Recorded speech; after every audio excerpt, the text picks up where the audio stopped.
जय श्री कृष्ण विद्यार्थी मित्रों, केम छो? मजामां? चालो આપણે આગળ ચેપ્ટર નંબર 8 ગઈકાલે પૂરું કર્યું, દ્વિપદી પ્રમેય. આજે આપણે નવા ચેપ્ટર નંબર 6 સુરેખ અસમતાની વાત કરીશું વિદ્યાર્થી મિત્રો. એટલે તો અસમતા વિશે થોડીક જાણકારી મેળવશું. પ્રત્યેક ab belongs to r માટે a less than b અથવા a બરાબર b અથવા a greater than b કોઈ પણ બે સંખ્યા હોય, કોઈ પણ બે સંખ્યા તમે ધારી લો, કોઈ પણ બે વાસ્તવિક સંખ્યા ધારો કે 5 અને 8, તો કા 5 એ 8 કરતા નાનું છે, કા 5 એ 8 કરતા મોટું છે, અને કા 5 ને 8 સરખા છે. ત્રણમાંથી એક જ વસ્તુ હોઈ શકે. ધારો કે 10 અને 15, તો કા 10 ને 15 સરખા છે, કા 10 એ 15 કરતા નાના છે, ને કા 10 એ 15 કરતા મોટા છે.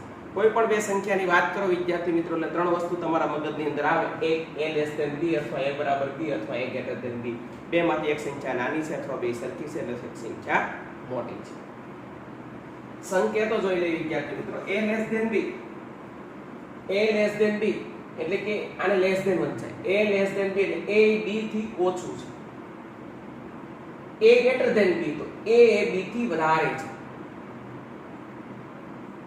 a less than b એટલે a b થી ઓછું છે.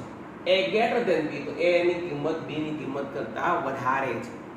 Same position, a less than equal b, આને ઇક્વલ વંચાય. આ લેસ ધેન છે, નીચે લીટો છે, એને ઇક્વલ વંચાય. a less than equal b, આનું સમજવાની આની જેમ કોશિશ કરીએ. a less than equal b એટલે કે a b જેટલો છે અથવા a b કરતા નાનો છે. ઇક્વલ એટલે સમાન, a ને b સરખા છે અથવા a b કરતા નાનો છે. અહીંયા ખાલી લેસ ધેન હતું તો a b થી નાનો છે, ફિક્સ થઈ ગયું, a b થી નાનો જ છે. a greater than b એટલે a b થી મોટો જ છે, પરંતુ a less than equal b એટલે a ને b સરખા છે અથવા a b કરતા નાનો છે. એવી રીતે a greater than equal b એટલે કે a ને b સરખા છે અથવા a છે b કરતા મોટો છે. a b કરતા મોટો છે અથવા a ને b સરખા છે. અસમતાની વાત કરીએ. બે વાસ્તવિક સંખ્યાઓ, આ લખ્યું વાસ્તવિક, બે વાસ્તવિક સંખ્યાઓ કે બેઝિક પદાવલી વચ્ચે આપણે લેસ ધેન મૂકીએ છીએ અથવા ગ્રેટર ધેન મૂકીએ છીએ અથવા લેસ ધેન ઇક્વલ મૂકીએ છીએ અથવા ગ્રેટર ધેન ઇક્વલ મૂકીએ છીએ. આ જે સંબંધો છે અસમતા રચે છે. આવી નિશાની આવે એટલે તમારે સમજી જવાનું અસમતા છે. Less than, greater than, less than equal, greater than equal, બે વાસ્તવિક સંખ્યા અને બેઝિક પદાવલી વચ્ચે જ્યારે આવી વસ્તુ આવે તો આ બધા જે સંબંધો છે એ અસમતા રચે છે. સુસ્ત અસમતા, જો a not equal to b, a less than b અથવા a greater than b. Equal નો આવે, ખાલી less than greater than આવે. જો ઇક્વલ આવી જાય, આ સેમ છે, તો ઇક્વલ આવે તો મિશ્ર અસમતા થઈ ગયું. શું કામ? જો ઇક્વલ આવે તો મિશ્ર અસમતા એટલે મિશ્ર એટલે કે આ બે સરખા છે ને કા a b કરતા નાનો છે. બે વસ્તુ થઈ એટલે મિશ્ર અસમતા.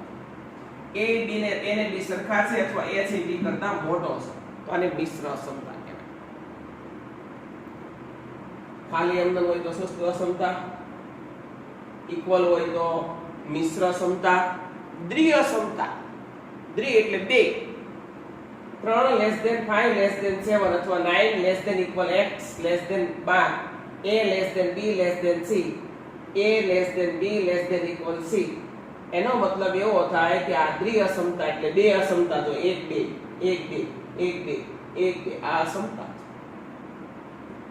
આવા બે સંકેત આવે, બે અસમતા છે, દ્વિ અસમતા.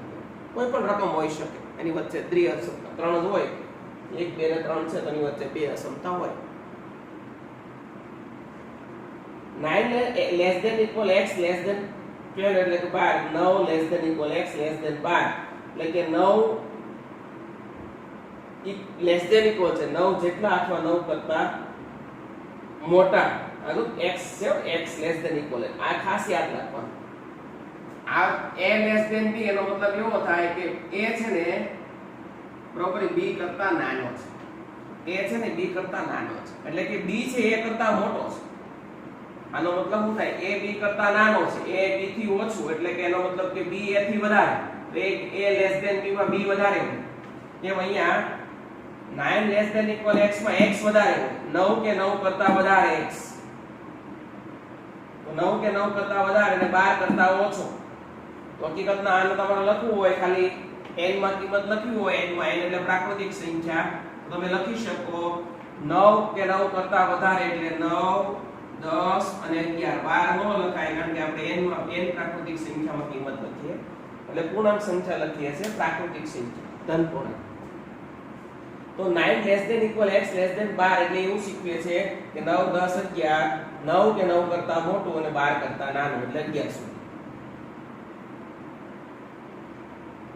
સુરેખ સમતા. હવે આ સુરેખ સમતામાં કેવો વિદ્યાર્થી મિત્રો અચળાંક આપેલા હોય ax b less than 0 ax b greater than 0 ax b less than equal 0. આ એક ચલમાં સુરેખ સમતા છે. એક ચલ એટલે ખાલી ચલ x જ છે. એવી રીતે દ્વિચલમાં સુરેખ સમતા આવે. દ્વિચલમાં એટલે x ને y ax by less than c ax by greater than c ax by greater than equal c અથવા less than equal c greater than equal 0 અથવા less than equal 0 કોઈ પણ હોઈ શકે. તો દ્વિચલમાં સુરેખ અસમતા કહેવાય વિદ્યાર્થી મિત્રો. ધારો કે તમને આવી રકમ આપી દીધી તો એ દ્વિચલ થઈ ગયું કે તમને ને કીધી કે ભાઈ 3x 4y બરાબર 5 તો આ દ્વિચલ થઈ. પણ તમને એવું કહી દે કે 3x 5 બરાબર એટલે લેસ ધેન 0 તો આ એક ચલ થઈ, આ દ્વિચલ થઈ. ખાલી એક જ ચલ આવ્યો x, એ બે ચલ આવ્યા x અને y. 5 પછી આ બાજુ એટલે -5 થઈ જાય. ઈ પછી આગળ ગણતરીની વાત જુદી છે. ડાયરેક્ટ ઘણી વખત 5 આ બાજુ આપ્યો હોય પણ એક જ ચલ x હોય એટલે એક ચલ કહેવાય દ્વિચલમાં. એટલે સુરેખ સમતા એટલે ax b a અને b છે ને અચળ સંખ્યા કોઈ પણ less than b ax b greater than less than equal greater than equal કોઈ પણ આવે સમતા આ ચાર માંથી કોઈ પણ સમતા એક ચલ છે ને આમાં બે ચલ છે ખાલી એટલો ફેર છે. એક ચલ વાળું આવું હોય બે ચલ વાળું આવું હોય. સુરેખ અસમતાની વિદ્યાર્થી મિત્રો આપણે વાત કરી. અસમતાના ઉકેલ માટેના નિયમ. પહેલો નિયમ અસમતાની બંને બાજુએ સમાન સંખ્યા ઉમેરતા કે બાદ કરતા તેની નિશાની બદલાતી નથી. તમે બે બાજુ ધારો કે અહીંયા બે બાજુ તમે 3 3 ઉમેરો તો કોઈ પણ પ્રકારનો પ્રોબ્લેમ નથી. તો બે બાજુ 3 3 બાદ કરો તો કોઈ પણ પ્રકારનો પ્રોબ્લેમ નથી. એટલે કે આ સમતા જે છે લેસ ધેન જ રહે, ગ્રેટર ધેન હોય તો ગ્રેટર ધેન રહે, લેસ ધેન ઇક્વલ હોય તો લેસ ધેન ઇક્વલ રહે. એમાં કોઈ પણ પ્રકારનો ફેર પડતો નથી. સરવાળા બાદબાકી કરવાથી કોઈ પણ પ્રકારનો ફેર પડતો નથી. પણ જે કરો એ બે બાજુ સરવાળા બાદબાકી કરાય, ત્રણેય બાજુ અહીંયા અહીંયા અહીંયા અહીંયા. ઓકે, જોઈએ આગળ. બીજો નિયમ અસમતાની બંને બાજુ ધન સંખ્યા વડે ગુણતા કે ભાંગતા અસમતાની નિશાની બદલાતી નથી. તમે બે બાજુ ધારો કે અહીંયા બે બાજુ 3 વડે ભાંગી નાખો. ધન સંખ્યા કીધી ધન એટલે પ્લસ, ઋણ એટલે માઈનસ હોય છે. પ્લસ 3 વડે બંને બાજુ ભાંગી નાખો તો આ સમતા છે એ બદલાશે નહીં. પ્લસ 5 વડે ભાંગી નાખો સમતા નહીં બદલાય. ધન સંખ્યા વડે ગુણો કે ભાંગો, હું 3 વડે બે બાજુ ગુણી નાખું સમતા નહીં બદલાય. હું બે બાજુ 3 વડે ભાંગી નાખું સમતા નહીં બદલાય. હું બે બાજુ 2 વડે ભાંગી નાખું સમતા નહીં બદલાય. હું બે બાજુ 2 વડે ગુણી નાખું સમતા નહીં બદલાય. પરંતુ પણ અસમતાની બંને બાજુએ ઋણ સંખ્યા વડે ગુણતા કે ભાંગતા અસમતાની નિશાની ઉલટાઈ જાય છે. હવે ધારો કે હું તમને એક ઉદાહરણ અહીંયા આપી દઉં છું આનું ઉલટાઈ જાય. આવું છે 3 less than x less than equal 9. આને હું -3 વડે ભાંગું છું તો આ જો સમતા છે એ સમતા બદલાઈ ગઈ છે.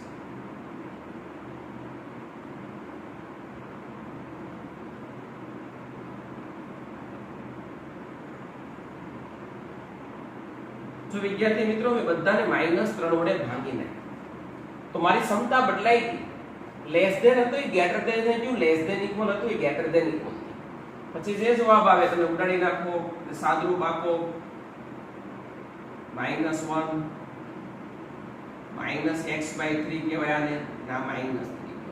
એ પછીની વાત છે, એ દાખલા થઈ ગયા, આપણે એની પછી વાત કરીશું. પરંતુ એટલી વસ્તુ ખાસ છે વિદ્યાર્થી મિત્રો કે માઈનસ વડે ગુણો કે માઈનસ વડે ભાંગો સમતા બદલાય, ઉલટાઈ જાય. લેસ ધેન હોય તો ગ્રેટર ધેન થઈ જાય. ખાસ યાદ રાખજો. અહીં મેં -3 વડે ગુણ્યા હોત કે -2 વડે ગુણ્યા હોત તોય સમતા બદલાઈ જાય. જોઈએ ઉપર -2 વડે ગુણું છું તો -6 થશે, ગ્રેટર ધેન થઈ જશે, -2x થશે અને -18 થઈ જશે. તો વિદ્યાર્થી મિત્રો મેં -2 વડે ગુણ્યા તો પણ અસમતા બદલાઈ ગઈ, એટલે માઈનસ વડે ગુણો કે માઈનસ વડે ભાગો સમતા બદલાઈ જાય. નોંધ: એક ચલ વાળી અસમતાના ઉકેલ ગણને આલેખ તરીકે સંખ્યા રેખા પર નિરૂપણ કરી શકાય. એક ચલ એટલે આ ખાલી x વાળું હોય, ખાલી y વાળું હોય, ખાલી z વાળું હોય, ખાલી a વાળું હોય, ખાલી b વાળું હોય, abcd નો કોઈ પણ અક્ષર આપણે ચલ તરીકે લઈ લઈએ તો એને સંખ્યા રેખા ઉપર દર્શાવી શકાય. એક ચલ વાળી અસમતાના ઉકેલ ગણને આલેખ તરીકે સંખ્યા રેખા ઉપર દર્શાવાય. એને યામ ભૂમિતિમાં આપણે ન દર્શાવી શકીએ, આપણે એને આલેખમાં ન દર્શાવી શકીએ. જોઈએ એ સિવાય બાકી આગળ વાત. દ્વિચલ સુરેખ સમીકરણ હોય આવું તો આને તમે આલેખમાં આ રીતે દર્શાવી શકો વિદ્યાર્થી મિત્રો. આ x અક્ષ, y અક્ષ તમે આલેખમાં આવો લીટો દોરી શકો. કોના માટે? આ દ્વિચલ માટે. આ એક ચલ વાળું હોય, એક ચલમાં તમારે સંખ્યા રેખા ઉપર દર્શાવો એટલે 0 હોય, 1 હોય, 2 હોય, જે આપણે દોરશું ત્યારે તમને આઈડિયા આવી જશે. રકમ પર આધારિત છે. એક ચલમાં સંખ્યા રેખા ઉપર દર્શાવાય, દ્વિચલમાં આ રીતે ભૂમિતિમાં યામ ભૂમિતિમાં આપણે દર્શાવી શકીએ. વિદ્યાર્થી મિત્રો થોડાક સમજણ એક આપણે કહીએ ને આપણી ભાષામાં કે થોડુંક જ્ઞાનમાં વધારો થાય એના માટે થોડુંક આપણે સમજી લઈએ. a less than x less than b વિવૃત અંતરાલ છે. આવો આપણે શીખી. વિવૃત અંતરાલ હોય તો બે બાજુ નાનો કૌંસ આવે એટલે કે x a અને b ની વચ્ચે છે, a ને b નથી, એની b ની વચ્ચે છે. હવે કોઈ બાજુમાં એક એની ઉદાહરણ લખવાની કોશિશ કરું. x belongs to 3 6 કે x એ 3 અને 6 ની વચ્ચે છે તો આનો આપણે જવાબ લખવાનો હોય પ્રાકૃતિક સંખ્યા n માં. જવાબ 3 રીતે લખી શકાય, n માં, z માં અને r માં. ઉકેલ ગણ 3 રીતે લખી શકાય, n, z અને r. અત્યારે વિદ્યાર્થી મિત્રો ફક્ત આપણે n ની વાત કરી. x belongs to 3 થી 6 એટલે 3 અને 6 નહીં લેવાના. આની વચ્ચેના બધા એટલે 4 5 પૂર્ણાંકમાં લઈએ તો 4 5 લેવાના, n માં લઈએ. એ રીતે વિદ્યાર્થી મિત્રો આ શું સમજાવે છે? a less than x less than equal b. Equal હોય એટલે મોટો કૌંસ, બે બાજુ ઇક્વલ હોત તો અહીંયા મોટો કૌંસ આવે. આ ઇક્વલ એવું સમજાવે છે b લેવાનો છે એટલે b લેવાનો છે એટલે b મોટો કૌંસ છે. ધારો કે મારે અહીંયા દર્શાવવાની કોશિશ કરું આ જ રીતે 3 અને 6 અહીંયા મોટો કૌંસ કરો તો એનો મતલબ કે અહીંયા આપણે ખાલી 4 ને 5 લખ્યા. આના જવાબમાં લખો એટલે 4 5 ને 6 લખાય કારણ કે 6 લેવાના છે. લેસ ધેન ઇક્વલ b એટલે આપણે મોટો કૌંસ કર્યો, સૌરુદ અંતરાલ કહેવાય. ખાલી ઇક્વલ વગરનો હોય ને વિવૃત અંતરાલ કહેવાય. ઇક્વલ નથી, ઇક્વલ છે એટલે વિવૃત સૌરુદ અંતરાલ કહેવાય. આપણે અંતરાલ શીખી ગયા છે. પાછા બે બાજુ સૌરુદ આવે, એક બાજુ સૌરુદ ને એક બાજુ વિવૃત આવે. મેં લેખા નથી, મેં ખાલી બે જ લેખા છે. અહીંયા વિવૃત, અહીંયા ઇક્વલ હોત તો અહીંયા મોટો કૌંસ આવે તો ત્રણેય લેવાના એટલે 3 4 ને 5 એવા 3 જવાબ હોય. આ બાજુ નાનો કૌંસ, આ બાજુ મોટો કૌંસ. જો બે ઇક્વલ હોય તો બે બાજુ મોટા કૌંસ આવે. અહીંયા ઇક્વલ નથી એટલે નાનો કૌંસ આવે એટલે 3 નહીં લેવાના, 3 થી મોટી સંખ્યા લેવાની. એનો મતલબ એવો છે. Minus infinity less than x less than a તો માઈનસ ઇન્ફિનિટી થી a સુધી. પરંતુ ઇક્વલ હોત અહીંયા તો અહીંયા હું ના મોટો કૌંસ જો એ નીચે ઇક્વલ છે a less than equal x less than infinity એટલે a કે a કરતા મોટું ને ઇન્ફિનિટી સુધી તો a થી મોટું ને ઇન્ફિનિટી સુધી. હવે ઇન્ફિનિટી ને કોઈ જાણતું નથી, આપણે એને ઓળખતા નથી એટલે અહીંયા ઇક્વલ નો લખાય. એ મૂર્ખામી આપણે કરવાની ના હોય. ઘણા અહીંયા ઇક્વલ નથી પછી આપણને કે માઈનસ ઇન્ફિનિટી એટલે હું કેટલા લઉં? અરે ભાઈ તું કાઈ ન લે તો પછી આ બધા હતા વિદ્યાર્થી મિત્રો. આપણે જે શીખી જાય વિવૃત સૌરુદ અંતરાલની થોડી માહિતી. ઇક્વલ હોય તો મોટો કૌંસ આવે, ખાલી લેસ ધેન હોય તો વિવૃત અંતરાલ કહેવાય. એ ન લેવાનું હોય એથી મોટું લેવાનું હોય. આવી ખબર પડવી જોઈએ. આનો મતલબ એવો થાય a કે એની કરતા નાનું માઈનસ ઇન્ફિનિટી. થોડા એની પછી અગત્યના પરિણામો જોઈ લઈએ. માનાંકમાં x લેસ ધેન a. આ બહુ અગત્યના પરિણામ છે વિદ્યાર્થી મિત્રો. 5 છે 10 મેં 5 લખ્યા છે. 10 મેં 5 લખ્યા છે. શું કામ? તમે હોશિયાર છો.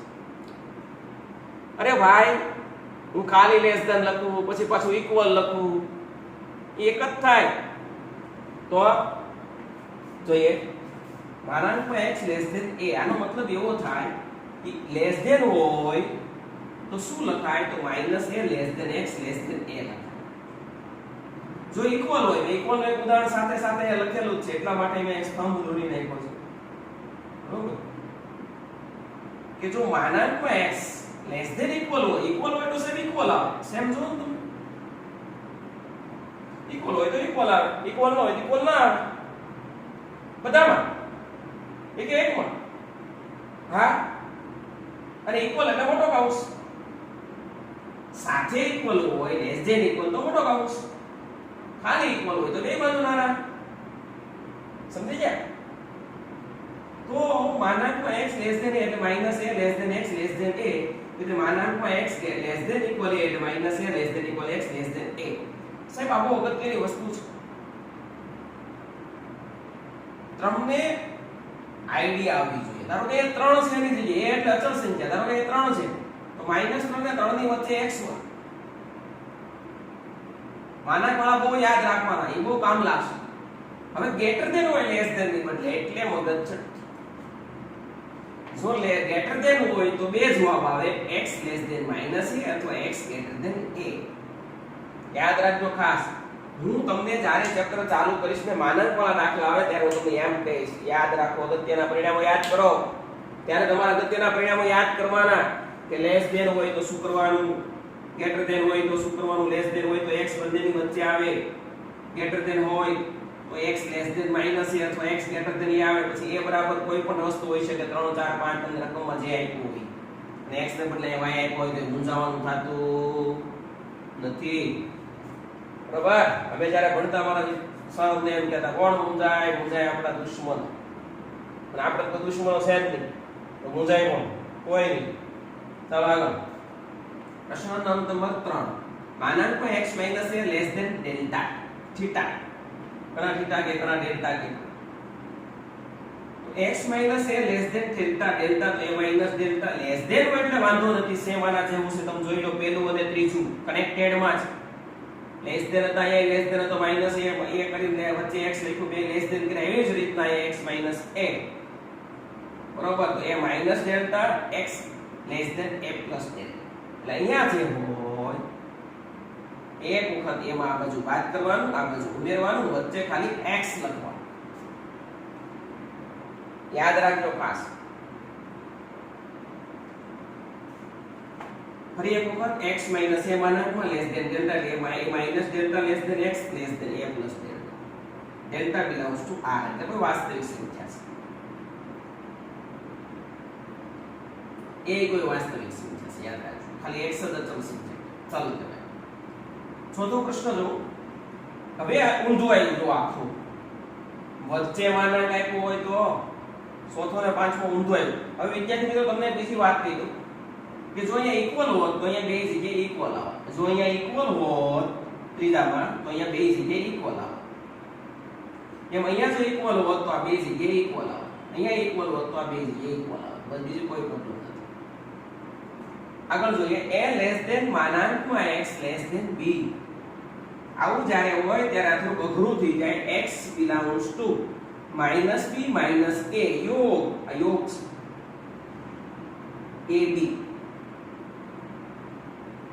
નાના કૌંસમાં વિવૃતમાં જો ઇક્વલ હોય તો આ નાના કૌંસ આવે બધે અને લેસ ધેન ઇક્વલ હોય તો આ બધે મોટા કૌંસ બરાબર ધ્યાન આપજો જો ઇક્વલ હોય તો બધે નાના ઇક્વલ હોય તો બધે મોટા કૌંસ આવે ખાલી લેસ ધેન હોય બધે નાના કૌંસ બરાબર ખાલી એની આગળ a ઇક્વલ હોય તો જ્યાં જ્યાં a છે ત્યાં મોટા કૌંસ આવે આ બધું યાદ રાખવાનું વિદ્યાર્થી મિત્રો આ મેન છે વચ્ચે માનાંક આવે ને તો બહુ અગત્યની વસ્તુ છે બહુ અગત્યની વસ્તુ એવી રીતે વચ્ચે x c એટલે કે x 3 આવે અહીંયા 5 આપ્યા હોય અહીંયા 9 આપ્યા હોય વચ્ચે x 3 abc છે ને અચળ સંખ્યા છે 2 3 5 7 જે હોય તો પાંચમું જોઈએ a લેસ ધેન માનાંકમાં x 3 less than b x belongs to -b + c - a + c યોગ a + c અલ્પવિરામ b પ્લસ બરાબર ધ્યાન આપજો વિદ્યાર્થી minus b plus c minus a plus c a plus c અને b પ્લસ c વચ્ચે આવો આવે abc એટલે તમને જે રકમની અંદર આપેલી હોય સંખ્યા તમારે લખવાની છે આ સૂત્ર ફરજિયાત બધાએ આ ખાલી એટલું છે અગત્યના પરિણામ છે અગત્યના પરિણામ બધાએ ફરજિયાત 5 વાર લખવાના 5 પરિણામ છે બે ઇક્વલ વાળા લખ્યા જ નથી જો ઇક્વલ વાળા લખો તો બે મોટા કૌંસ બે ઇક્વલ કેટલા લખ્યા છે એટલે બે નાના કૌંસ છે ઓકે તો વિદ્યાર્થી મિત્રો બહુ અગત્યના આ સૂત્ર હતા અગત્યના પરિણામો આ બધું દાખલામાં આપણે ઉપયોગ કરવાના છે यारो खास તમારે યાદ રાખવા જ પડશે બરોબર ટેકનિક થી યાદ રાખવાના કે લેસ ધેન હોય તો આ રીતના ગ્રેટર ધેન આવે ને આ રીતે આવે પછી x minus a less than હોય તો આ રીતે છે એવી જ રીતના માનાંકમાં x હોય તો આ રીતે આવે માનાંકમાં x માઈનસ c હોય તો આ રીતે આવે આ બધું યાદ રાખવું બરોબર કદાચ તમને ન દેખાતું હોય તો આ a પ્લસ c છે ફરીથી બોલું છું માઈનસ b પ્લસ c છે અલ્પવિરામ છે માઈનસ a પ્લસ c છે યોગ છે a પ્લસ c છે અને b પ્લસ c છે એમ અહીંયા ઉપર માઈનસ b માઈનસ a છે યોગ છે અને a અને b છે બાકી બધું તમને દેખાય છે ઓકે ફરીથી બોલું છું minus b plus c minus a plus c a plus c અને b પ્લસ તો વિદ્યાર્થી મિત્રો ખાલી ઇક્વલ નથી એટલે નાના કૌંસ ઇક્વલ હોત તો બધા મોટા કૌંસ તો વિદ્યાર્થી મિત્રો આને તમે વ્યવસ્થિત સારા અક્ષરે લખી નાખો ફરીથી પાછા આપણે મળીએ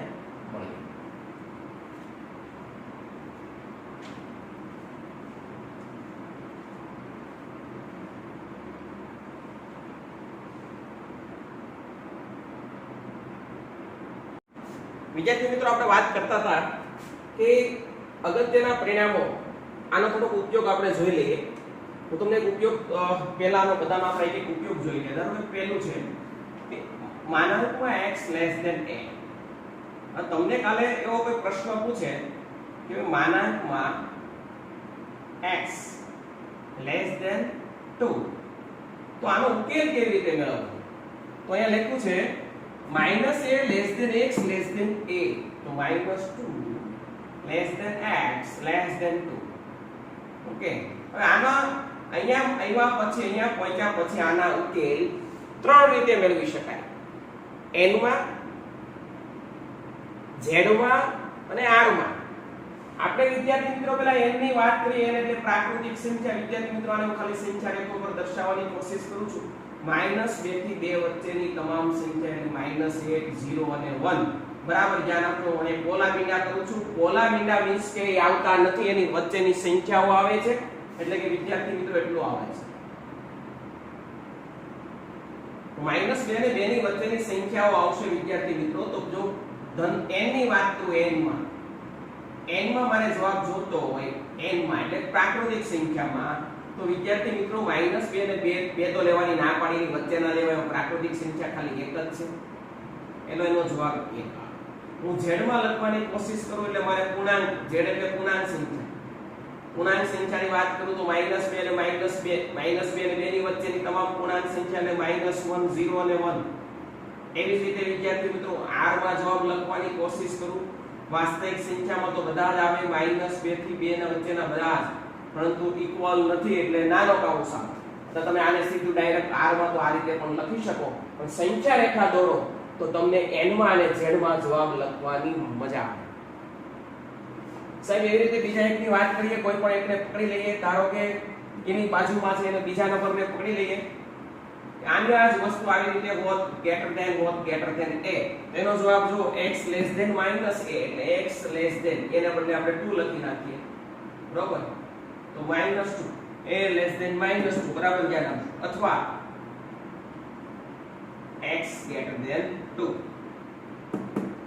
સાહેબ આના પૂર્ણાંકમાં જવાબ ન પૂછે આ બધાના r માં જવાબ પૂછે અને r માં જવાબ લખવાનો હોય n માં પૂછે ની r માં લખવાનો હોય તો -2 થી નાનો x કેટલો એ કીધું નથી તો ∞ સુધી અહીંયા તો નાનો કૌંસ આવે અહીંયા જોવાનું ઇક્વલ હોય તો મોટો કૌંસ આવે ઇક્વલ ન હોય તો નાનો કૌંસ આવે અથવા અહીંયા x greater than 2 એટલે 2 થી મોટા કેટલા સુધી કે ઇન્ફિનિટી સુધી.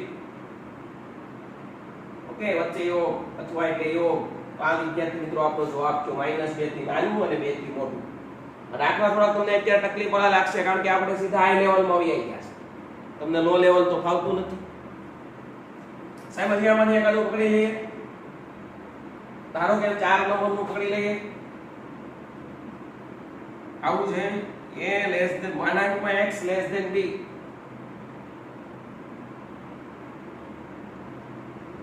આને અનુલક્ષીને એક આપણે લખીએ. ધારો કે અહીંયા છે 2, અહીંયા ધારો કે 4 છે. તમને આનો જવાબ લખવાનો કે વિદ્યાર્થી મિત્રો જો અહીંયા આ લખવાનું છે x belongs to, જો અહીંયા આનું સાદુરૂપ જ આપું છું બરાબર ધ્યાન આપજો. x belongs to જો માઈનસ b આખું લખી નાખો એટલે તમને આઈડિયા આવે. -2 -a યોગ ab. જોઈ શકો છો મેં અહીંથી આ સૂત્ર લખેલું છે. કેવી રીતે ઉપયોગ કરવાનો એ તમને સમજાવું છું. બરાબર જોજો. જો આ આવી રીતનું હોય તો આ ઉપયોગ કરાય. આ દાખલો સાહેબ આના જેવો છે. જો આ આનું સૂત્ર છે તો આનું મારે સૂત્ર લખવું હોય તો કઈ રીતે લખાય? તો x belongs to આ a આ b, આ a છે આ b છે. તો બોલો એની જગ્યાએ કેટલા લખવાના છે? -2 અને b ની જગ્યાએ 4 લખવાના છે. લખી નાખો. 2 જ મિનિટની અંદર દાખલો કેવો થઈ જાય વિદ્યાર્થી મિત્રો? પૂરો થઈ જાય. આખું ગામ ગણતું હોય તમારે પૂરો થઈ ગયો હોય. શું કામ? તમને તમારી પાસે આઈડિયા છે. જો આનું આ સૂત્ર હોય તો સાહેબ આના જેવો દાખલો તો આનું આ સૂત્ર બને કે ન બને? ખાલી એની જગ્યાએ 2 અને b ની જગ્યાએ 4 મૂકી દો. આ યોગ છે બની જાય. શું કામ? તો વિદ્યાર્થી મિત્રો આવા દાખલા હજી એક છે પાછળ પાંચમું ખાલી લખું છું બરાબર ધ્યાન આપજો. a less than x minus c less than b. બરોબર. આનો જવાબ આવો તો x belongs to -b plus c -a plus c યોગ a plus c અને b plus. સાહેબ આવું કોઈ પણ આપે તમને, ધારો કે આવું આપી દીધું કે ભાઈ 1 એ તો માઈનસ એ આપે એવું ન હોય. ધારો કે 1 less than x minus 3 આવું ધારો કે તમને આપી દીધું. ગણવાનું કહે તો આનો જવાબ તમે આના ઉપરથી લખી શકો. જેમ આનો જવાબ લખો એ આ કહેવાય, આ b કહેવાય અને આ c કહેવાય. કે આના ઉપરથી ખબર પડે abc કોને કહેવાય. સીધું તમે આ સૂત્રમાં એપ્લાય કરો તો તમને એનો જવાબ મળે. તો વિદ્યાર્થી મિત્રો આ હતા આપણા દાખલા. કેવી રીતે કેવીનો ઉપયોગ કરવાનો એ તમને સમજાયું. આ થોડુંક આપણે આઈમાં જતા રહ્યા છીએ બરોબર. હજી આપણે સ્વાધ્યાય 6.1 થી ભણશું એટલે તમને બરોબર આઈડિયા આવી જશે કે કયા દાખલામાં કેવી રીતે અને શું કરવાનું. બધાની સંખ્યા રેખા વિદ્યાર્થી મિત્રો બધાને આવડતી હોય તો આની સંખ્યા રેખા દોરવાની થાય તો સંખ્યા રેખા 1 દોરાય, 2 નો દોરાય. -2 ધારો કે અહીંયા છે, -2 થી નાનું પણ -2 નથી લેવાનું, એનાથી નાનું −ઇન્ફિનિટી સુધી. તો આખું જતું રહે આમ. -2 નથી લેવાનું પોલું બીજું. એવી જ રીતના 2 થી ઇન્ફિનિટી, 2 ધારો કે અહીંયા છે એનાથી ઇન્ફિનિટી. આ જતું રહે આમ 2 3 4 જેવો અહીંયા ટપ ટપ ટપ. એવી જ રીતના અહીંયા વચ્ચે નહીં લખવાનું, 0 લખી નાખવાનું. 0 1 2 લખવું ભલે ન લખો કાંઈ નહીં. તો સંખ્યા રેખા ઉપરથી આઈડિયા આવી જાય છે કેવી રીતે આની સંખ્યા રેખા દોરાય. એની પછી કોઈ આપણે વાત કરવાના છે. આ તો ખાલી ઔપચારિક સંખ્યા રેખામાં ન સમજાય તો ચિંતા કરવાની જરૂર નથી. આમ તો સમજાય એવું જ છે, છતાં ન સમજાય તો ચિંતા કરવાની જરૂર નથી. ફક્ત કેવી રીતે આ ઉપયોગ કરવાનો છે બરોબર. આ સૂત્રનો ઉપયોગ આપણે કેવી રીતે કરીએ એની મેં તમને વાત કરી છે. તો ફરીથી પાછા વિદ્યાર્થી મિત્રો આપણે મળીશું. આજના લેક્ચર પૂરતી એટલું રાખીએ કારણ કે પહેલો લેક્ચર હોય તો આ પ્રકરણનો પહેલો લેક્ચર થોડુંક વ્યવસ્થિત અને સારું સમય મજા આવે. Okay, best of luck.